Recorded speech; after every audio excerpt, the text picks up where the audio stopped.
Today we talk about how can you disable dependence on your web app. We go to figure out the solution or know how you can do that on your app.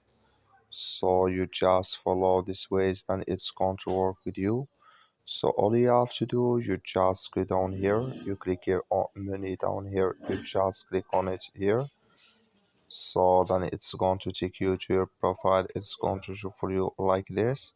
Then all you have to do now, you just go here above settings, click on it here. So then it's going to take you to this list. It's going to show for you like this. You click here on chart settings, you just click on it. Then you come to next step here. It's going to show for you like this.